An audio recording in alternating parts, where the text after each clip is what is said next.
Morning India. आज का सवाल, क्या हम परमात्मा से मिल सकते हैं? बहुत अच्छा सवाल। इससे अच्छा सवाल शायद कुछ नहीं होगा। परमात्मा से हर जीव मिल सकता है, हर प्राणी मिल सकता है। सृष्टि में जो भी पैदा हुआ सब परमात्मा से मिल सकता है। सबके अंदर परमात्मा का निवास है। परमात्मा जीवन है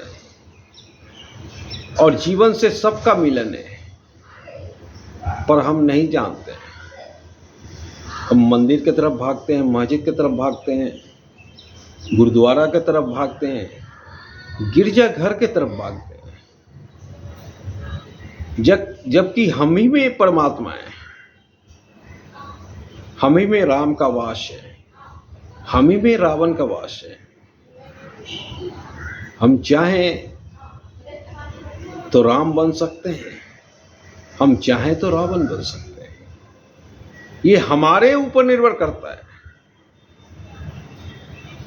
तो जब हम जान लेते हैं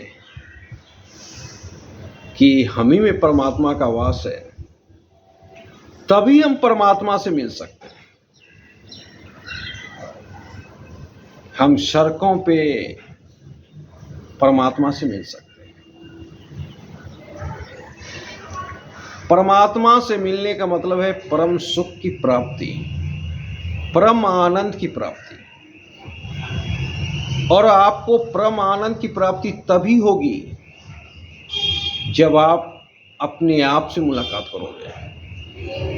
मतलब जब आप अपने आप को जानोगे आप है कौन। 90% आदमी को पता नहीं है कि मैं कौन, और 90% आदमी परमात्मा से मिलन नहीं कर पाते। जब आप नहीं जानोगे कि मैं कौन हूं, तब आप दूसरा कोई नहीं बता सकता है कि आप कौन हो। अपने आप को जानना ही परमात्मा से मिलन का मार्ग है, और ये तभी संभव हो सकता है जब आप अपने आप से सवाल पूछोगे। जब आप अपने आप से सवाल पूछोगे तब आप पाओगे कि आप में एक चीज सबसे ज्यादा है, जिस काम में मन लगता है। वही काम आपको परमात्मा तक पहुंचा सकता है। कर्म ही परमात्मा तक पहुंचाता है। पर किस कार्य के लिए परमात्मा बनाया है, वो अपने आप से बात करने से जाना जा सकता है। जब आप जान लोगे कि किस कार्य के लिए परमात्मा बनाया है, तब आपको परमात्मा मिल सकता है। अगर हिंदी साहित्य जगत के सबसे बड़े लेखक प्रेमचंद्र अपनी रचना नहीं करते, सिर्फ स्कूल में ही जकड़े रहते, तो परमात्मा तक नहीं पहुंच सकते। विसेंट अगर पेंटिंग नहीं कर रहा होता तो उसे परमात्मा तक नहीं पहुंच सका होता।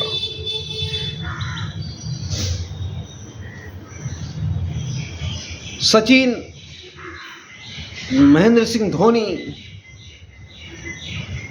सभी ने जाना कि हमारे अंदर क्रिकेट है, और वही काम परमात्मा तक पहुंचाने में सक्षम हुआ। बड़ा से बड़ा लीडर, बड़ा से बड़ा सन्यासी अपने आप को जाना कि मैं कौन हूं। गौतम बुद्ध अगर गृह त्याग नहीं किया होता, और गृह त्याग कब किया? जब अपने आप से पूछा कि मैं कौन हूं, तब उन्हें गृह त्याग करने की नौबत आई। तब उन्होंने घर छोड़ा, राजपाट छोड़ा, पत्नी छोड़ा, पुत्र छोड़ा और साधना में लग गए। तब पता चला सिद्धार्थ तो बुद्ध था। वो सिद्धार्थ छोटा सा राज्य का राजा नहीं था, वो तो देवता था पूरे विश्व का।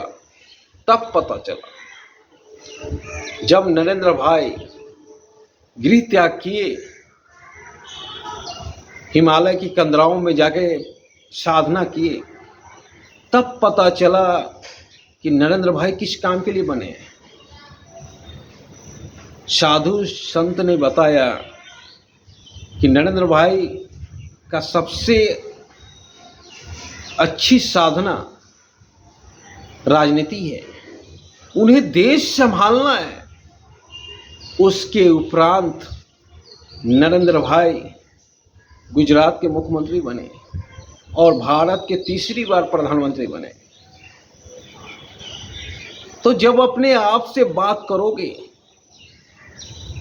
तभी परमात्मा की प्राप्ति होगी, और परमात्मा की प्राप्ति के लिए घर छोड़ना होगा, तभी परमात्मा मिल सकता है। अपने आप से बात करना होगा, एकांत में जाके बैठना होगा, तभी संभव है कि परमात्मा मिले। महावीर को भी तभी मिला था, बुद्ध को भी तभी मिला था, नरेंद्र भाई को भी तभी मिला, बड़े से बड़े क्रिकेटर को भी तभी मिला जब जी जान से अपने कर्मों में लीन हो गए, तब उन्हें परमात्मा मिला। परमात्मा के लिए पागल बन जाना ही पड़ता है। जिस भी काम में हो उस काम में पागल बन जाओ। क्रिकेट में हो तो दिन रात क्रिकेट खेलो, पेंटिंग में हो तो दिन रात पेंटिंग करो, कोई राइटर हो तो दिन रात राइटिंग करो, दिन रात अपने कहानी में डूबे रहो।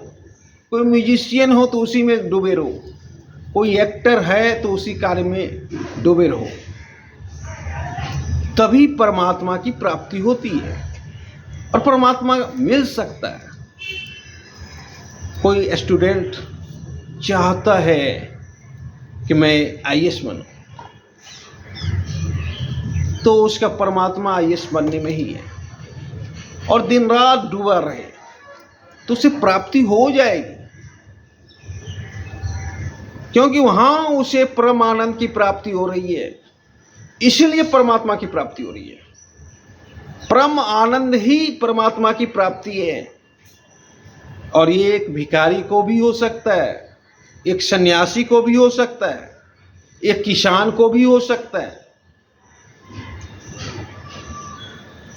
एक जुआरी को भी हो सकता है, एक शराबी को भी हो सकता है।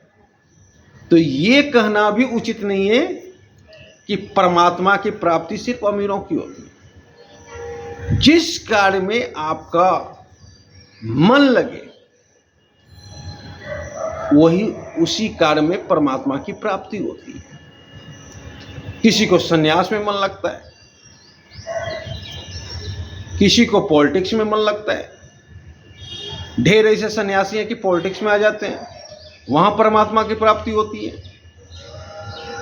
तो परमात्मा की प्राप्ति आपको भी हो सकती है, बशर्ते पागल बनना होगा, समाज की बातें नहीं सुनना होगा, अपने कार्यों में दिन रात जो जूझना होगा, झोंकना होगा, तभी परमात्मा की प्राप्ति हो सकती है। सोचो, जब धोनी क्रिकेट खेलता होगा तो कौन नहीं ताना मारा होगा, पर धोनी जिस समय सक्सेस हुआ उस समय सभी का मुंह बंद हो गया होगा। तो परमात्मा के प्राप्ति के पीछे दौड़ोगे तो समाज ताना मारेंगे। समाज की बातें सुनकर रुकना नहीं, क्योंकि समाज किसी को नहीं देखना चाहता। समाज की बातें सुनना ही नहीं, अपने काम में डूबे रहो, यही परमात्मा की प्राप्ति का मार्ग है। और पागल बन जाओ और जब तक मंजिल ना मिले तब तक जूझते रहो, और एक न एक दिन परमात्मा की प्राप्ति होगी। जय हिंद।